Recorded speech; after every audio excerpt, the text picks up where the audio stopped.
পাকিস্তানের খুব জনপ্রিয় একটা গরুর মাংসের রেসিপি পেশওয়ারি বিফ। আসসালামু আলাইকুম viewers, welcome back to my miracle kitchen. আমরা তো সাধারণত গরুর মাংস রান্না করি অনেক অনেক মশলার সমাহার দিয়ে। তো আজকে আমি যেটা রান্না করব এটা হচ্ছে পেশওয়ারি বিফ। আর এই মাংসটা রান্না করতে তেমন কোনো মশলাই লাগবে না, কিন্তু খেতে লাগবে একদম অসাধারণ।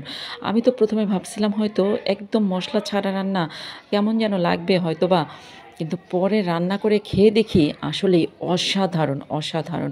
আমাদের ঘরের সবাই তো ভীষণ পছন্দ করেছে। আপনাদেরকেও বলি, সামনে যেহেতু কুরবানির ঈদ, সবার ঘরে অনেক অনেক মাংস থাকবে। একবার হলেও এই রান্নাটা ট্রাই করে দেখবেন, আমার এই রেসিপিটা দেখে হতাশ হবেন না, গ্যারান্টি দিচ্ছি। একবার রান্না করলে পরবর্তীতে আবার রান্না করতে মন চাইবে, আর আপনার ফ্যামিলি মেম্বাররাও আবার রান্না করার জন্য বলবে। আর গেস্ট আসলে যদি নতুন এই রান্নাটা একবার করে খাওয়ান না, তারা আপনার কাছে রেসিপি জানতে চাইবে। তো রেসিপিটা কিন্তু খুবই সহজ। তাহলে চলুন পাকিস্তানের জনপ্রিয় রেসিপি পেশওয়ারি বিফ রেসিপিটি দেখে নিই। তো এই রেসিপিটি করার জন্য আমি একটা বড় সাইজের কড়াই বসিয়েছি, নাড়াচাড়া করতে সুবিধা হবে সেই জন্য। তো এই রেসিপিটা সাধারণত কিন্তু ঘি দিয়ে রান্না করলেই ভালো লাগে। তো সেই জন্য আমি এখানে 3 টেবিল চামচ ঘি দিয়ে দিলাম, আর সেই সাথে আমি 3 টেবিল চামচ সয়াবিন তেল দিয়ে দিলাম। আপনারা ইচ্ছে করলে কিন্তু সবটাই ঘি দিয়ে করতে পারেন, আবার ইচ্ছে করলে সবটাই সয়াবিন তেল দিয়ে করতে পারেন। তারপর আমি এখানে 1 কেজি গরুর মাংস নিয়েছি। খুব বেশি ছোট ছোট করে কাটিনি, মিডিয়াম করে কেটেছি। এখানে হাড় চর্বি সব ধরনের মাংসই আছে, এখানে কোনো বাছাবাছি করতে হবে না, সব ধরনের মাংসই আপনি এখানে দিতে পারবেন। এই রান্নাটা কিন্তু আপনারা ইচ্ছে করলে খাসির মাংস দিয়েও করতে পারেন। তারপরে এই মাংসগুলো খুব ভালো করে ধুয়ে পরিষ্কার করে পানিটা ছেঁকে রেখেছিলাম, আর এই সয়াবিন তেল আর ঘিয়ের মধ্যে দিয়ে দিলাম।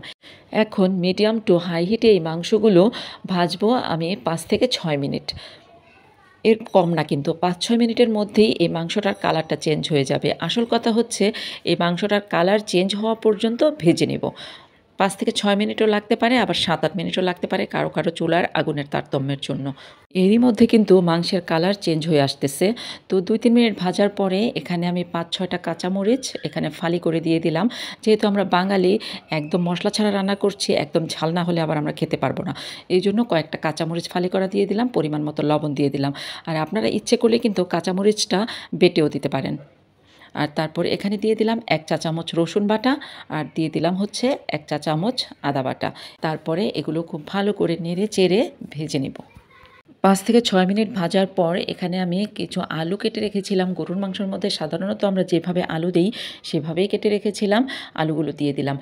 আর অনেকেই কিন্তু এই পেশওয়ারি বিফের মধ্যে আলু দেয় না, তবে আবার অনেকেই দেখলাম দেয়। আমাদের ঘরে আবার আলু দিতেই হয় যে কোনো ধরনের মাংসের মধ্যে, এজন্য আমি একটু সাহস করে আলু দিয়েই দিলাম। দেখি না কেমন লাগে। আলু দেওয়ার পরে আরও 2-3 মিনিট এভাবে ভেজে নিলাম। অন্যান্য জিনিস রান্না করতে গেলে যেমন আমরা খুব ভালো করে কষাই, ভাজি, ভাজতে ভাজতে লাল কালো করে ফেলি, এটা কিন্তু এরকম লাল কালো করা যাবে না, সাদা অবস্থায় রাখতে হবে।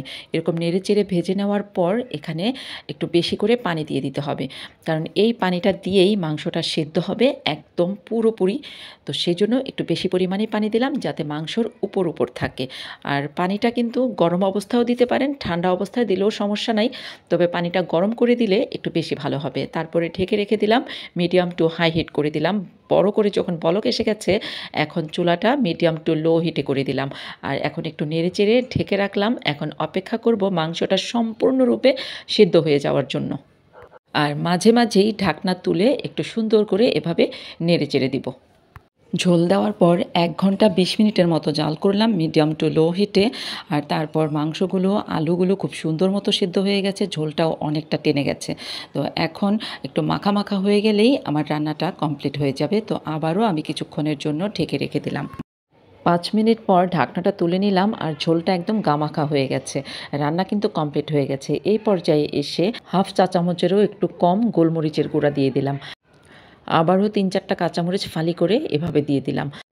খুব অল্প পরিমাণে ধনেপাতা কুচি দিয়ে দিলাম। তারপর একটু নেড়ে চেড়ে উল্টে পাল্টে দিলাম, ধনেপাতাগুলো একটু মিশিয়ে নিলাম আর কি।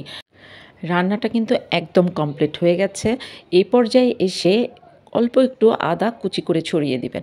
আর রান্নাটা কমপ্লিট হয়ে গেছে, চুলাটা বন্ধ করে দিয়েছি। আমার আদা কুচিটা দিতে মনে ছিল না, এই জন্য আমি এখন অল্প একটু আদা কুচি এভাবে ছড়িয়ে দিলাম। ঢেকে রেখে দিলাম মাত্র 2 মিনিটের জন্য।